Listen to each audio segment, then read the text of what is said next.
আজ আমরা আলোচনা শুরু করছি ইনশাআল্লাহ তাআলা ৯৭ নম্বর সূরা দিয়ে। এই সূরার নাম সূরাতুল কদর।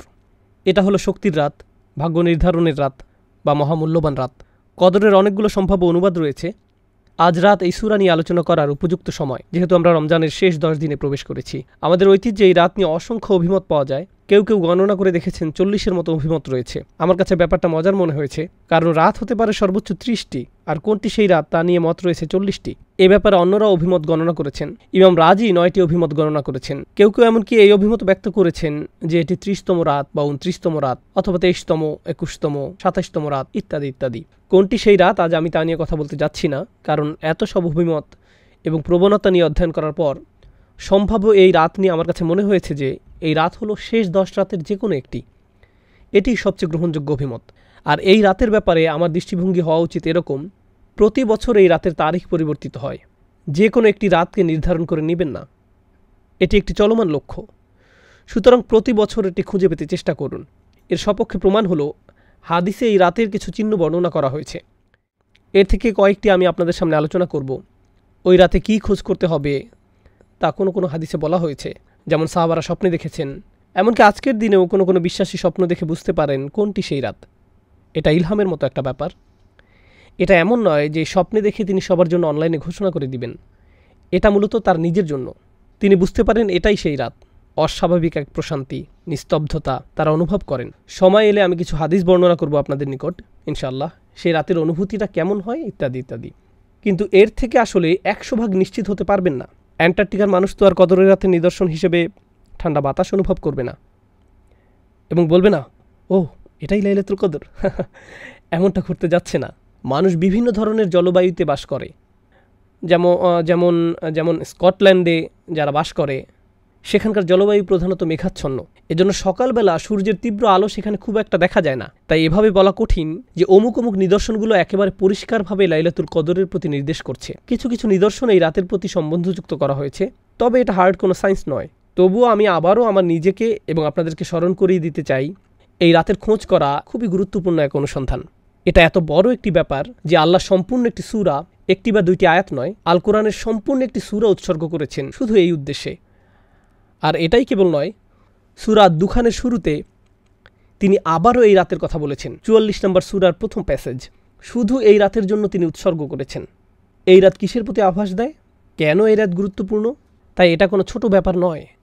অন্য অনেক দিন এবং রাতের মর্যাদাও ইসলামে স্বীকৃত। যেমন হজের দিনগুলোর পবিত্র মর্যাদা রয়েছে, গোটা রমজান মাসেরও একটা ধর্মীয় মর্যাদা রয়েছে। কিন্তু বছরের যে কোনো সময় বা তারিখের জন্য এভাবে গোটা একটি সূরা উৎসর্গ করা হয়নি। এরকম আর হয়নি।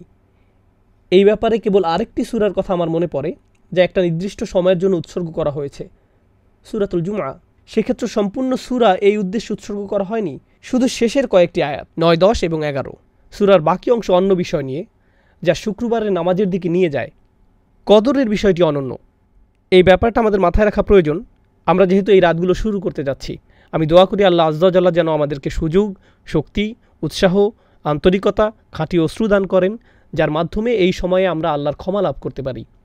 ওকে, তো আল্লাহ আজ্জা ওয়া জাল্লা শুরু করছেন এই বলে, ইন্না আনজালনাহু ফি লাইলাতুল কদর, নিশ্চয়ই আমি এটা নাজিল করেছি লাইলাতুল কদরে। লক্ষ্য করুন, পূর্বের সূরাতে সূরার আলোকে জিবরাইল আলাইহিস সালাম প্রথম ওহী নিয়ে এসেছিলেন, কিন্তু আল্লাহ এই সমীকরণ থেকে জিবরাইল আলাইহিস সালামকে দূর করে দিলেন। যেন এমনটি বলা হচ্ছে, হ্যাঁ জিবরিল এসেছে, কিন্তু কথাগুলো আমার নিজের, আমি এই ওহী পাঠিয়েছি। তিনি নিজে ক্রেডিট নিচ্ছেন এবং এই কদরের রাতের ব্যাপারটা আরও সরাসরিভাবে বললেন। এভাবে বলেননি যে আমি আমার দূত জিবরিলকে তোমার নিকট পাঠিয়েছি, বরং বলেছেন নিশ্চয়ই আমি এটি নাজিল করেছি। এর মাঝে হু এর প্রতি লক্ষ্য করুন। ইন্না আনজালনাহু, কুরআন নাজিল করেছি বলার পরিবর্তে বলা হয় আমি এটি নাজিল করেছি। আরবি ব্যাকরণের ভাষায় এর নাম দমিরে সান। অন্য কথায় যখন বলেন এটি, তার মানে কিছু একটা যা মানুষ আগে থেকেই জানে। যেমন আপনাদের সাথে বাক্যালাপ করার সময় জিজ্ঞেস করলাম, আপনারা কি এটা দেখেছেন?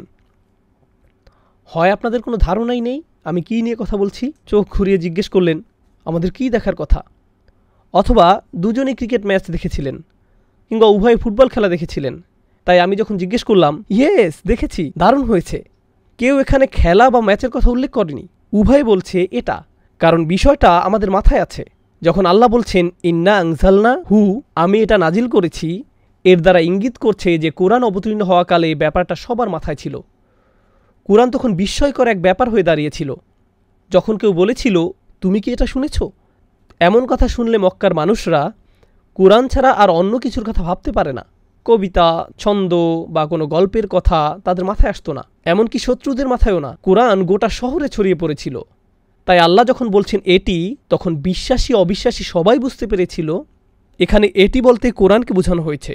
বিষয়টা কোরআনের আভিজাত্য এবং শক্তিমত্তার তারিফ করছে, যে কোরআনের নামও উল্লেখ করার প্রয়োজন পড়ছে না। মানুষ এমনিতেই বুঝতে পারছে কি নিয়ে কথা বলা হচ্ছে। তাহলে ধারণাটি এর মাঝে এসে গেছে, ইন্না আনজালনাহু, আমি এটা নাজিল করেছি। ইন্না আনজালনাহু এর ব্যাখ্যায় ইবনে আব্বাস রাদিয়াল্লাহু তাআলা আনহু থেকে আরেকটি আকর্ষণীয় মত পাওয়া যায়। মতটি হলো খুবই চমৎকার। আল্লাহ আয্যা ওয়া জাল্লা সম্পূর্ণ কোরআন অবতীর্ণ করেন।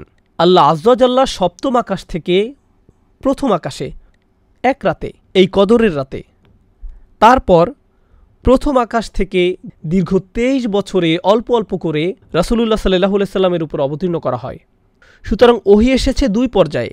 ইনজাল অর্থাৎ সম্পূর্ণ ওহী অবতীর্ণ হয় সপ্তম আকাশ থেকে প্রথম আকাশে এক রাতে, এরপর 23 বছরে অল্প অল্প করে পৃথিবীতে নাজিল হয়। আর এই অভিমতটি ইবনে আব্বাস রাদিয়াল্লাহু তাআলা আনহুর উপর আরোপ করা হয়। স্কলাররা বিশ্বাস করেন তিনি এটা রাসূলুল্লাহ সাল্লাল্লাহু আলাইহি সাল্লামের কাছ থেকে শিখেছেন। এর কারণ হলো, একজন সাহাবী হিসেবে ইবনে আব্বাস রাদিয়াল্লাহু তাআলা আনহুর পক্ষে সপ্তম বা প্রথম আকাশে কি হচ্ছে তা জানা সম্ভব নয়। এগুলো অদৃশ্য জগতের ব্যাপার। এই অদৃশ্য জগতের ব্যাপারে তার পক্ষে আত্মবিশ্বাসের সঙ্গে মন্তব্য করা একমাত্র তখনই সম্ভব যখন তিনি এগুলো রাসূলুল্লাহ সাল্লাল্লাহু আলাইহি সাল্লাম থেকে জেনে থাকবেন। অন্যথায় তিনি অদৃশ্য জগৎ সম্পর্কে এরকম মন্তব্য করার দুঃসাহস দেখাতেন না। অদৃশ্য জগৎ নিয়ে আত্মবিশ্বাসের সঙ্গে একমাত্র কথা বলতে পারেন রাসূলুল্লাহ সাল্লাল্লাহু আলাইহি সাল্লাম, যাকে অদৃশ্য জগৎ সম্পর্কে জানানো হয়েছিল। যদি কোনো সাহাবী অদৃশ্য জগৎ নিয়ে কথা বলেন, বিশেষ করে ইবনে আব্বাস রাদিয়াল্লাহু তাআলা আনহুর মতো জ্ঞানী সাহাবীর ক্ষেত্রে, তাহলে আমাদের বিশ্বাস যে তিনি সেটা রাসূলুল্লাহ সাল্লাল্লাহু আলাইহি সাল্লামের কাছ থেকে শিখেছেন। তিনি হয়তো সরাসরি রাসূল সাল্লাল্লাহু আলাইহি সাল্লামকে উদ্ধৃত করছেন না, বরং তার নিজের মতো করে বলেছেন। এজন্য এ ধরনের বর্ণনাকে বলা হয় মারফু, অর্থাৎ এই জ্ঞান রাসূল সাল্লাল্লাহু আলাইহি সাল্লামের কাছ থেকে অর্জন করা হয়েছে। এই সূরার প্রথম আয়াতটি কিভাবে ব্যাখ্যা করা হবে এই নিয়ে আরেকটি অভিমত পাওয়া যায়। এটাকে এমনভাবে ব্যাখ্যা করা যায়, আমি কদরের রাতে এটি পাঠানো শুরু করেছি, অর্থাৎ মহানবী সাল্লাল্লাহু আলাইহি সাল্লামের প্রতি কোরআন অবতীর্ণ হওয়া শুরু করে এই রাতে। কেউ কেউ যুক্তি দেখান, এখানে হু আগের সূরা ইকরা বিইসমি রাব্বিকাল্লাযী, এটা হলো আল্লাযী খলাক, সেই ওহী আমি কদরের রাতে নাজিল করেছি। তাহলে এটি ওইটার প্রতি ইঙ্গিত করছে। এই সূরা অধ্যয়নকালে গুরুত্বহীন আরেকটি অভিমত পাওয়া গেছে। এটা আসলে তেমন কোনো বিষয় না, তারপরেও আমি একাডেমিক উদ্দেশ্যে তা উল্লেখ করছি। কেউ কেউ এই অভিমত ব্যক্ত করেছেন যে এই লাইলাতুল কদর রমজান মাসের প্রতি নির্দেশ করছে না, এটা শাবান মাসের মধ্যরাতের প্রতি নির্দেশ করছে। কারণ কয়েকটি বর্ণনা আয়েশা রাদিয়াল্লাহু তাআলা আনহার প্রতি আরোপ করা হয়, যেখানে তিনি শাবান মাসের ফজিলতের কথা উল্লেখ করেছেন। একে লাইলাতুল মুবারাকাও বলা হয়। তাই তারা এই অভিমত ব্যক্ত করেছেন যে সম্ভবত এটি রমজান মাসের কথা বলছে না, এটা শাবান মাসের মধ্যরাত সম্পর্কে বলছে। কিন্তু এই অভিমতটি সরাসরি বাতিল করে দেয়া হয়েছে। এর বহু কারণ আছে, আমি শুধু একটি কারণ বলছি। আল্লাহ সুস্পষ্টভাবে কুরআন সম্পর্কে বলেছেন, শাহরু রমাদান আল্লাযী উনজিলা ফীহিল কুরআন, রমজান মাস, এই মাসেই কুরআন অবতীর্ণ করা হয়েছে। রমজান মাসের প্রতিটি রাত কুরআন অবতীর্ণের মাসের অন্তর্গত। তাই আল্লাহ যেহেতু বলছেন আমি এটি লাইলাতুল কদরে অবতীর্ণ করেছি, সুতরাং লাইলাতুল কদর কেবল রমজান মাসেই হওয়া সম্ভব। এই দুইটি একে অপরের সাথে ওতপ্রোতভাবে জড়িয়ে আছে, একে অন্যভাবে দেখার অবকাশ নেই। এখন আমি কদর শব্দের অর্থ নিয়ে কিছু কথা শেয়ার করতে চাই। তিনভাবে কদর শব্দের ব্যাখ্যা করা যায় বা চিন্তা করা যায়। তিনভাবে কদর শব্দের ব্যাখ্যা করা যায়। এই বিশ্লেষণ আমাদেরকে সূরার কাঠামো এবং এর অর্থ বুঝতে সাহায্য করবে ইনশাআল্লাহু তাআলা। আরবিতে কদর শব্দের একটি অর্থ হলো নিরূপণ করা, কিয়াস করা, কোনো কিছুর সীমা নির্ধারণ করে দেয়া। তাকদীর বলতে কোনো কিছুর চৌহদ্দি ঠিক করে দেয়া বোঝায়। কুরআনের অন্যত্র এসেছে কদ্দারনাহু মানাজিলা, আমরা চাঁদের জন্য বিভিন্ন পর্যায় নিরূপণ করে দিয়েছি। সুতরাং একভাবে এটাকে ব্যাখ্যা করা হয়েছে এভাবে যে সূরা দুখানের সাথে মিলে যায়। একটু পরে সেটা নিয়ে আলোচনা করব। এই রাতে আল্লাহ বছরের বাকি সময়ের বড় বড় সিদ্ধান্তগুলো পাঠিয়ে থাকেন এবং সমস্ত ভালো সিদ্ধান্তগুলো, সব ভালো ভালো সিদ্ধান্তগুলো, বড় বড় সিদ্ধান্তগুলো পাঠিয়ে থাকেন। কে কি অর্জন করবে, কে কোন ধরনের সুখ সমৃদ্ধি লাভ করবে, কোন কোন বাচ্চা জন্মগ্রহণ করবে, কোন কোন বিবাহ সংঘটিত হবে, কোন কোন ভালো বা খারাপ ঘটনা ঘটবে, কে কে ইসলাম গ্রহণ করবে, কে শান্তিতে মারা যাবে, যাই হোক না কেন, এই সমস্ত সিদ্ধান্তগুলো আল্লাহর সবই জানেন। কিন্তু ফেরেশতারা এই রাত থেকে এগুলোর বাস্তবায়ন শুরু করে। সরকারের যেমন বাজেট থাকে এবং সেই বাজেটের বাস্তবায়ন থাকে, এটা সেই রাত, এটা সেই রাত, এটা সেই রাত যে রাতে আল্লাহর সিদ্ধান্তগুলো পাঠানো হয় এবং ফেরেশতাদের মাধ্যমে এগুলোর বাস্তবায়ন করা শুরু হয়। এটা হলো লাইলাতুল কদরের একটি অর্থ। এর আলোকে আমি সূরাতুদ দুখান থেকে কয়েকটি আয়াত পড়ছি। হামিম ওয়াল কিতাবিল মুবিন, হামিম সুস্পষ্ট কিতাবের কসম, ইন্না আনসালনাহু ফি লাইলাতিন মুবারাকাহ, আমি একে অবতীর্ণ করেছি এক বরকতময় রাতে। এমন রাত যে রাতে কল্যাণের শুধু বৃদ্ধিই ঘটে, আপনার প্রত্যাশার চেয়েও বেশি কল্যাণের প্রকাশ ঘটতে থাকে। এই শব্দটি মাথায় রাখুন। মুবারাকা মানে এমন কিছু যাকে বহুগুণে বৃদ্ধি পাওয়ার ক্ষমতা দেয়া হয়েছে। মুবারাকের অর্থ এটাই, এমন কিছু যা বর্তমান থাকে এবং বহুগুণে বৃদ্ধি পায়। এই ধারণার কাছে আমরা আবার ফিরে আসবো সূরা কদর শিখতে থাকা অবস্থায়। এই বহুগুণে বৃদ্ধি পাওয়াটা দেখতে পাবো, আর সেটা হবে মুবারাকার তাফসির। কেন এই রাতে সওয়াব বহুগুণে বৃদ্ধি পায়? ইন্না কুন্না মুনজিরিন, নিশ্চয়ই আমি সতর্ককারী। ফিহা ইউফরাকু কুল্লু আমরিন হাকিম, সেই রাতে প্রত্যেক প্রজ্ঞাপূর্ণ সিদ্ধান্ত আলাদা করা হয় এবং বিতরণ করা হয়। আল্লাহ বলছেন এই রাত সিদ্ধান্ত নেয়ার রাত।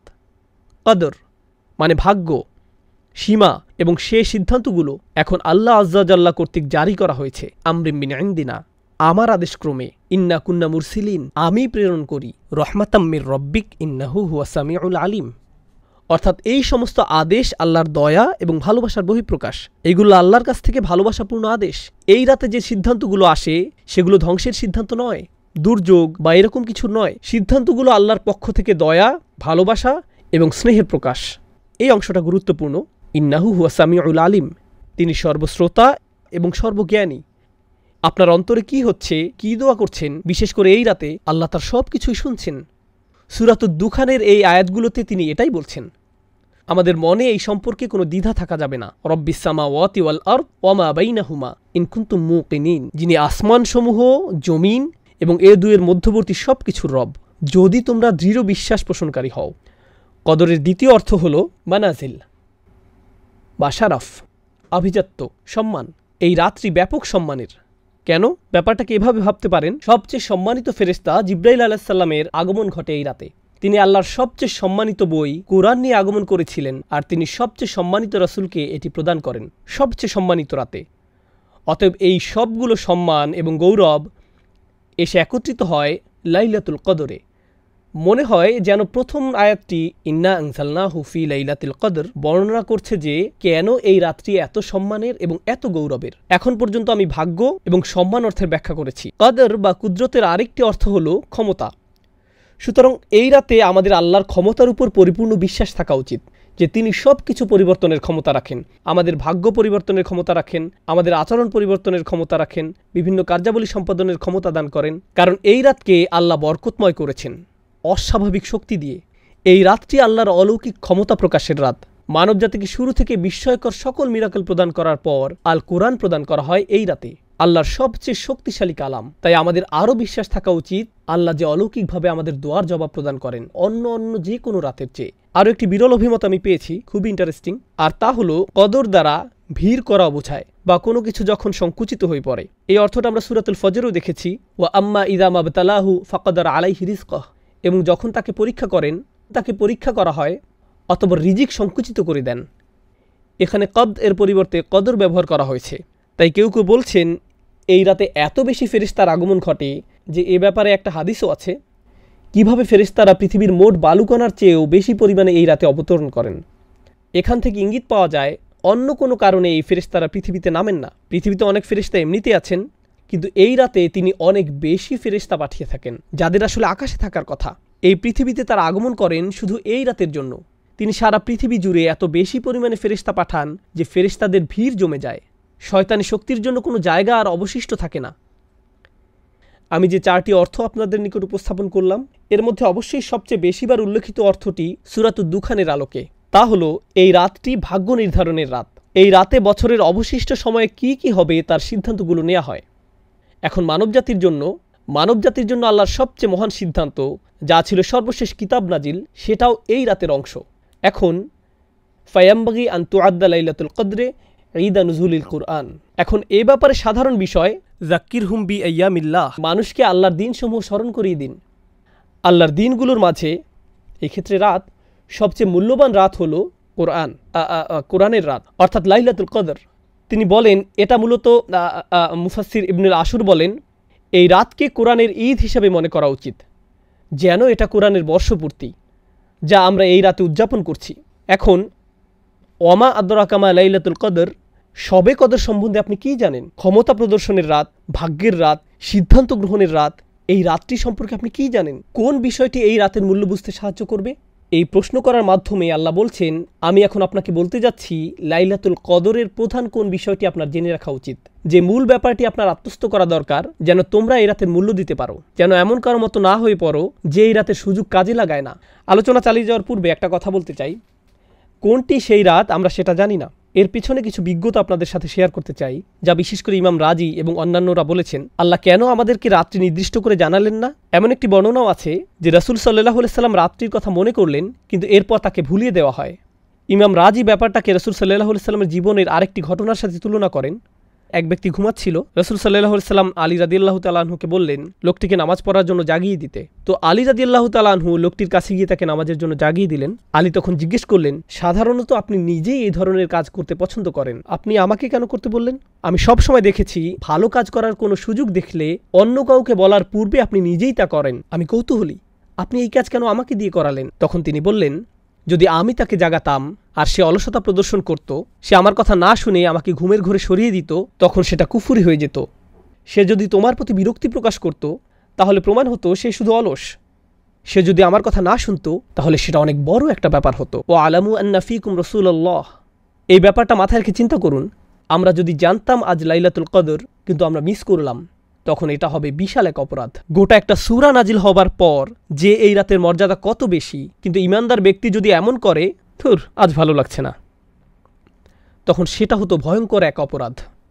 কারণ এই রাতের মর্যাদা যেমন বিশাল, তেমনি একে ভুলে যাওয়া বিশাল অপরাধ। এটা আসলে আল্লাহর দয়া যে তিনি সেই দরজা উন্মুক্ত করেননি, তিনি বলেননি এটা হলো সেই রাত, আর কোনো সমস্যা নেই। আল্লাহ আমাদেরকে তাদের অন্তর্ভুক্ত করুন যারা বিনয়ের সাথে এই রাতের অনুসন্ধান করে এবং খুঁজে পায়। যাই হোক, এখন লাইলাতুল কদরের প্রথম উপকারিতা, লাইলাতুল কদরি খায়রুম মিন আলফি শাহর। শবে কদর হল 1000 মাস অপেক্ষা শ্রেষ্ঠ। কেউ কেউ এই 1000 মাসকে আক্ষরিক অর্থেই নিয়েছেন এবং গণনা করে বের করেছেন 1000 মাস সমান সমান 83 বছর 4 মাস। সুতরাং আজকে যদি শবে কদর হয় আর আপনি ফজরের নামাজ আদায় করেন, তাহলে আপনি 83 বছরের জন্য ছুটি নিতে পারেন। না না, এমনটা নয়। এই আয়াতের অর্থ এটা নয়, এই আয়াতের অর্থ এটা নয়। আরেকটি ব্যাপার যেটা লক্ষণীয়, আল্লাহ তাআলা বিভিন্ন পরিমাপে সময়ের উল্লেখ করেন, যেমন হাজার বছর, আলফা সানাতিন, কখনো যোগ করেন মিম্মা তাউদ্দুন, তোমাদের গণনার হিসেবে। অন্য কথায় এই আয়াতে এই অর্থটাও এখানে সুপ্ত আছে যে তোমাদের গণনার হিসেবে 1000 মাস থেকেও এই রাত উত্তম। 80 বছরের কিছু বেশি মূলত একজন স্বাভাবিক মানুষের আয়ুষ্কাল। সুতরাং আল্লাহ বলছেন যে তোমাদের গণনার হিসেবে এই রাতটি গোটা একটি জীবনকালের চেয়ে উত্তম। এই রাতটি কাজে লাগাও, তাহলে তুমি গোটা একটি জীবনকাল কাজে লাগালে। সুবহানাল্লাহ। আমরা এখানে বাৎসরিক এই বছর থেকে পরের বছর পর্যন্ত সিদ্ধান্তগুলো নিয়ে ভাবছি, আর আল্লাহ আজ্জা জাল্লাহ যেন বলছেন, হ্যাঁ, এই রাতটি এতটাই অভিজাত এবং শক্তিশালী যে এই রাতটি তোমাদের বাকি জিন্দেগির গতিপথ ঠিক করে দিতে পারে। লাইলাতুল কদরি খায়রুম মিন আলফি শাহর। এটা শুধু এমন না, আপনার 1 রাকাত নামাজ 1000 মাস 1 রাকাত নামাজ পড়ার সমান, একবার জিকির করা এভাবে 1000 মাস জিকির করার সমান। যদিও এই ব্যাপারটা খুবই চমৎকার, এই আয়াত আরও যে ব্যাপক অর্থ প্রকাশ করে তা হলো এই একটি রাত একটি সম্পূর্ণ জীবনকাল থেকেও শ্রেষ্ঠ।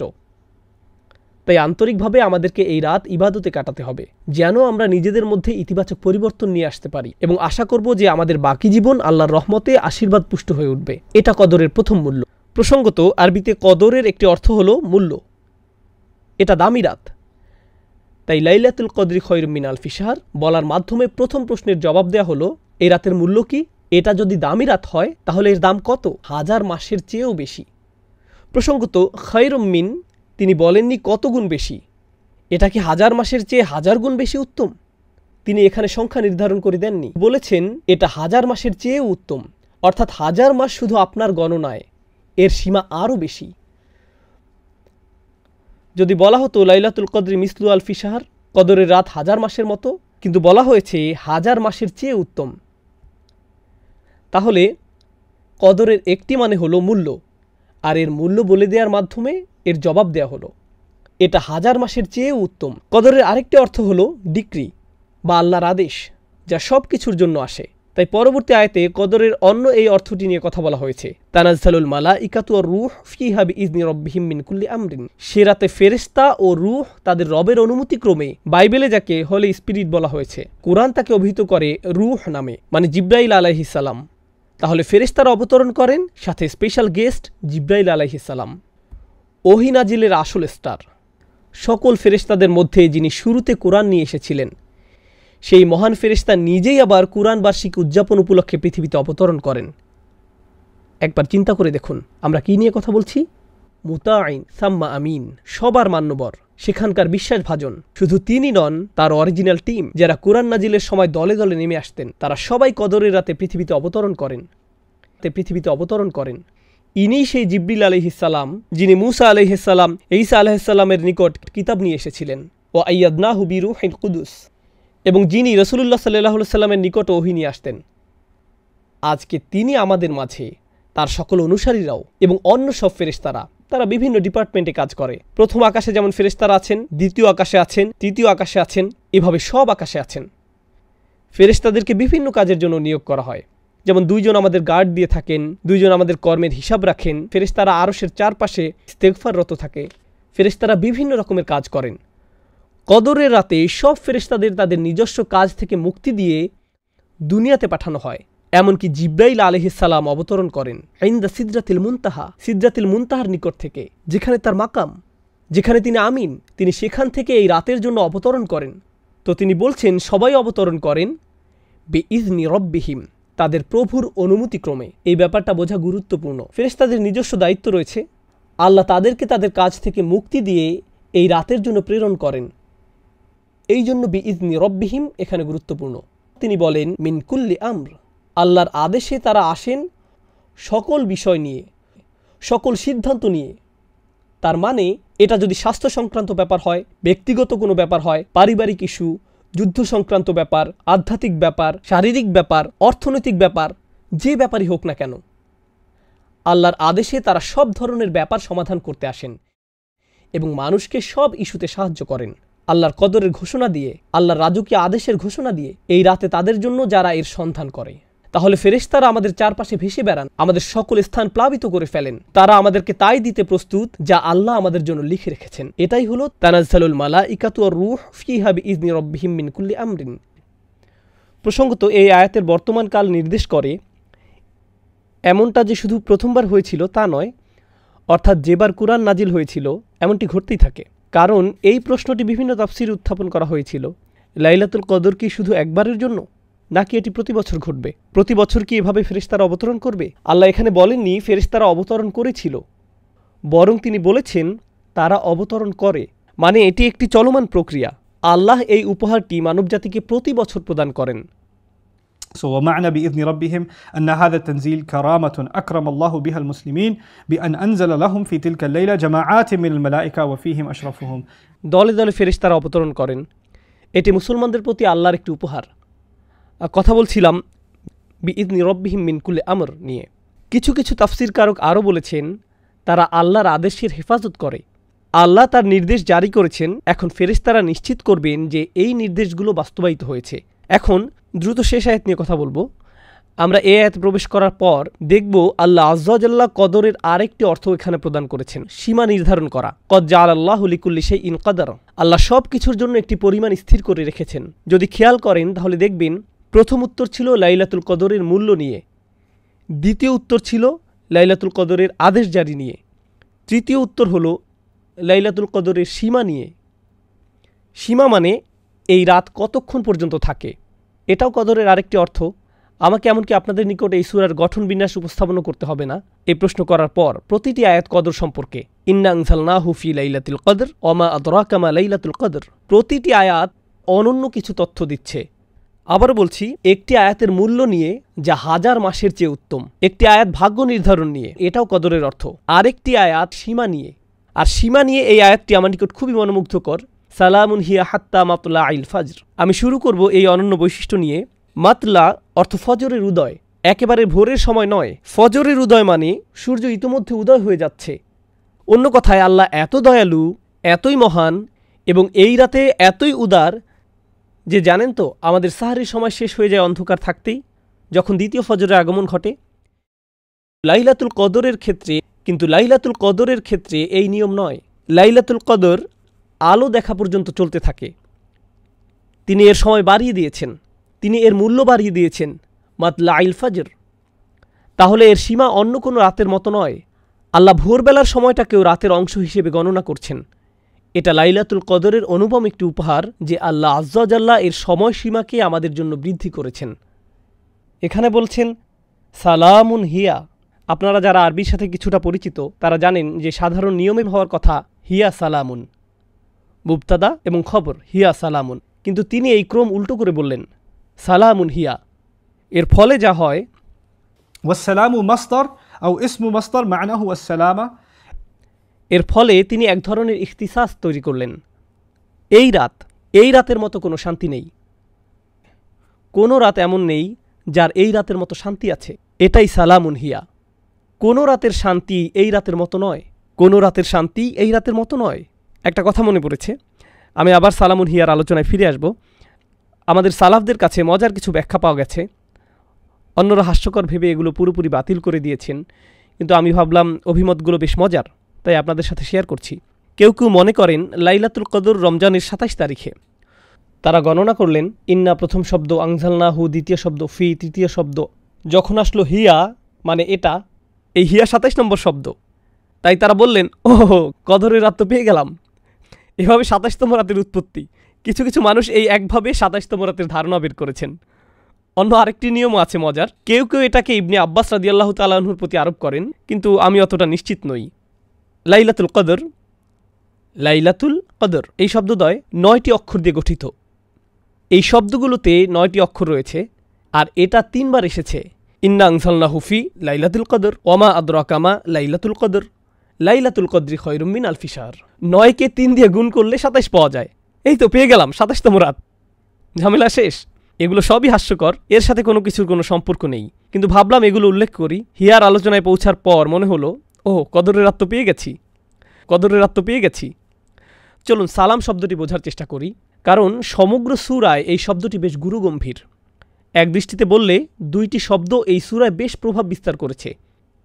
কদর, খাইর। প্রতি আয়াতেই একটি মূল শব্দ আছে। প্রথম মূল শব্দ কদর, দ্বিতীয় মূল শব্দ খাইর, খায়রুম মিন আলফি শাহর, তৃতীয় মূল শব্দ হলো আমর, মিন কুল্লি আমর, এবং সর্বশেষ মূল শব্দ হলো সালাম। এই সবগুলো দিন শেষে কোনো না কোনোভাবে কদরের সাথে সম্পর্কযুক্ত। প্রথমে কদর নিজে, উত্তম, এরপর আল্লাহর আদেশসমূহ, নির্ধারিত ভাগ্য, এবং সবশেষে শান্তি। সালাম আমাদের জানাচ্ছে এই রাতে যত কিছু ঘটে তার কোনোটাই ধ্বংসের জন্য নয়, শাস্তির জন্য নয়, কোনো কিছু মৃত্যুর জন্য নয়। সকল আয়োজন মানুষকে শান্তি, নিরাপত্তা, আরাম ইত্যাদি দেওয়ার জন্য। কুরআনে সালাম শব্দটির ব্যবহার জানা গুরুত্বপূর্ণ। এটি আল্লাহর একটি নাম, আল মুহাইমিন, কুদ্দুসুস সালামুল মুমিনুল মুহাইমিন। তো সালাম হলো আল্লাহ আজ্জা ওয়া জাল্লার একটি নাম। একইভাবে জান্নাতকে বলা হয় দারুস সালাম। জান্নাতের একটি নাম হলো শান্তির নিবাস। তাহলে এটা আল্লাহর একটি নাম, এটা জান্নাতের একটি নাম, দারুস সালাম। ফুসিলাস সালাম বিল খাইর। আবার কোনো কিছু যখন ভয়ানক অনিরাপদ, যেমন আগুন, এর থেকে সকল বিপদ দূর করা দরকার। যেমন ইব্রাহিম আলাইহিসসালামের ক্ষেত্রে কুনি বারদান ওয়া সালামান, তুমি ইব্রাহিমের উপর শীতল ও শান্তিদায়ক হয়ে যাও, শান্তিপূর্ণ হয়ে যাও। এই আয়াতে ভাষার ব্যবহারে উল্লেখযোগ্য সূক্ষ্মতা রয়েছে। শুধু যে সালামুন প্রথম এসেছে এবং হিয়া পরে এসেছে তাই নয়, অন্য আরেকটি ব্যাপারও এখানে দারুণ সুন্দর। আর তা হলো আরবিতে সালাম শব্দটি মাসদার। এটি একটি ইনফিনিটিভ, পিস, এর ইংরেজি প্রতিশব্দ পিস। এখন রাত কিন্তু শান্তি নয়, রাত হলো শান্তিপূর্ণ। রাত নিজে শান্তি নয়, বরং রাত হতে পারে শান্তিপূর্ণ। আল্লাহ বলেননি রাত শান্তিপূর্ণ, তিনি বলেছেন রাত নিজেই শান্তি। যেন এখানে বলা হচ্ছে রাতটি শুধু যে শান্তিপূর্ণ তাই নয়, বরং আসলে তুমি যদি এই রাতের সুযোগ নিতে পারো তাহলে তুমি শান্তি অর্জন করে ফেলেছ। তোমার অবশিষ্ট জীবনের জন্য তুমি চূড়ান্ত শান্তির সন্ধান পেয়েছ। তুমি যদি এই রাত না পেয়ে থাকো তাহলে শান্তি কাকে বলে তুমি সেটা জানোই না। এখানে এমনি একটি বিবৃতি, মুবালাগা বিবৃতি দেয়া হয়েছে, সালামুন হিয়া হাত্তা মাতলাইল ফজর। একইভাবে সালামকে এখানে আদেশ হিসেবেও বিবেচনা করা যায়। যেমন উদাহরণস্বরূপ আমরা বলি চুপ, চুপ থাকো বলার পরিবর্তে চুপ থাকো একটি আদেশ, কিন্তু শিক্ষক এটাও বলতে পারেন সাইলেন্স, অথবা একজন বিচারক বলতে পারেন অর্ডার। তিনি বলেন না শৃঙ্খলা বজায় রাখো, তিনি শুধু বলেন অর্ডার। সুতরাং কখনো কখনো আদেশ দিতে নাউন ব্যবহার করা হয়। এই অর্থ মাথায় রেখে সালামুন হিয়া পড়লে সালামুন হিয়া হাত্তা মাতলাইল ফাজর এর অর্থ হয় তোমরা ভালো চাইলে শান্তি বজায় রাখো, এই রাতে কোনো মারামারি নয়, তর্ক বিতর্ক নয়।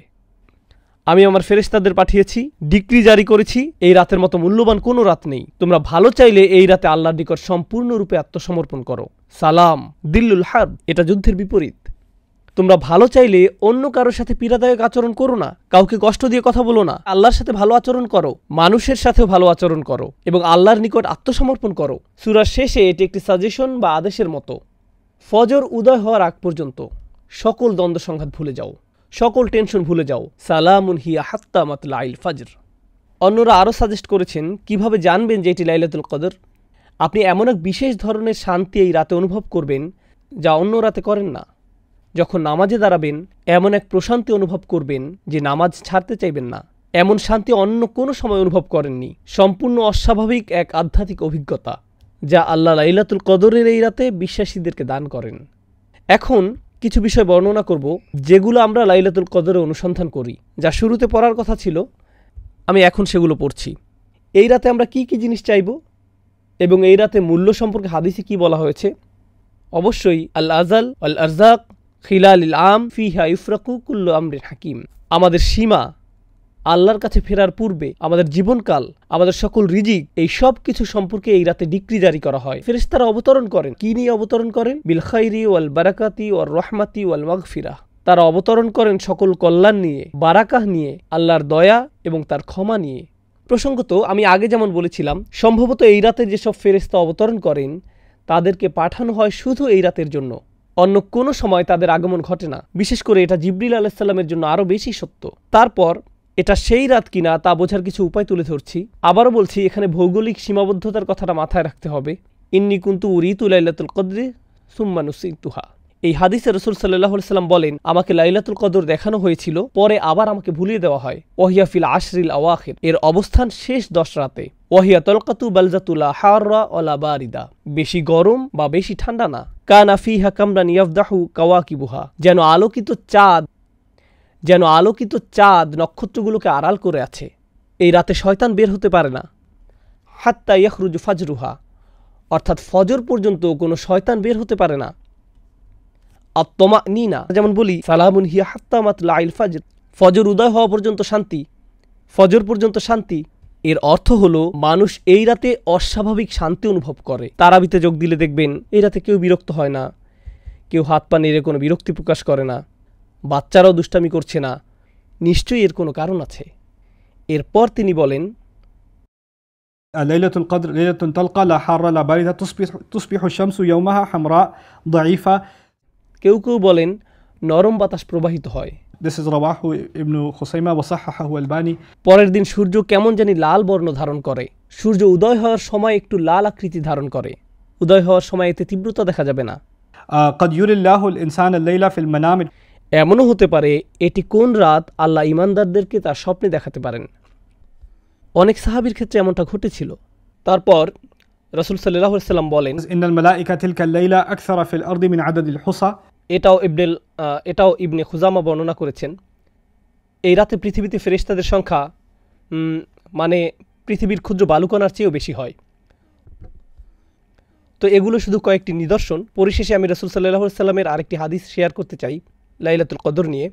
মান কামা লাইলাতুল কদরি ঈমানান ওয়া ইহতিসাবান গুফিরা লাহু মা তাকাদ্দামা মিন যামবিহি।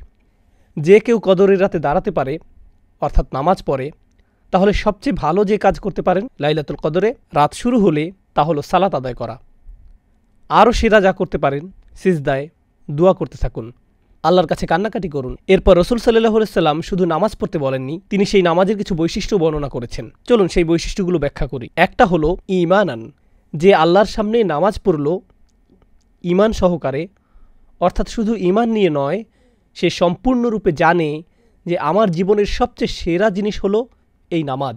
সে ব্যক্তির এত বেশি আত্মবিশ্বাস আছে, আল্লাহর উপর নির্ভরতা আছে এই নামাজে, যার কোনো তুলনা হয় না। 1 নম্বর। এরপর ওয়া ইহতিসাবান। ইহতিসাব মানে যে সম্পূর্ণরূপে আত্মসচেতন, নিজের পাপ নিয়ে আমি সচেতন, আমি জানি আমার কি কি ত্রুটি আছে, কি কি বিষয় নিয়ে আমি আল্লাহর সামনে লজ্জিত, আমি আল্লাহর সামনে নামাজে দাঁড়িয়েছি লজ্জিত এবং বিনম্র হয়ে, এবং সম্পূর্ণরূপে বিশ্বাসী যে আল্লাহ আমাকে ক্ষমা করে দিবেন, আমার পাপগুলো দূর করে দিবেন। অতএব আমি আল্লাহর সামনে এসেছি অবনমিত হয়ে, অশ্রুসিক্ত নয়নে, নিজের সকল হিসেব নিয়ে, নিজের সকল দোষ স্বীকার করে, পাপ স্বীকারের নামাজ ইহতিসাবান। যদি এটা করতে পারেন, গুফিরা লাহু মা তাকাদ্দামা মিন যামবিহ। যত ধরনের অসম্মানজনক পাপই আপনার থাকুক না কেন, সমস্ত পাপ নিশ্চিতভাবে ক্ষমা করে দেওয়া হবে। সকল পাপ ক্ষমা করে দেওয়ার গ্যারান্টি দেওয়া হয়েছে আমরা যদি এরকম একটি মন নিয়ে আল্লাহর সামনে নামাজে দাঁড়াতে পারি। এই ধরনের নামাজ বেশ কঠিন সবাই মিলে একত্রে আদায় করা। এই ধরনের নামাজ অনেক সহজ যদি আপনি একা একা আদায় করেন। এটা এমনই একটি রাত নিজে নিজে পড়তে যদি অলসতা লাগে তাহলে অবশ্যই মসজিদে যান এবং জামাতে যোগদান করুন।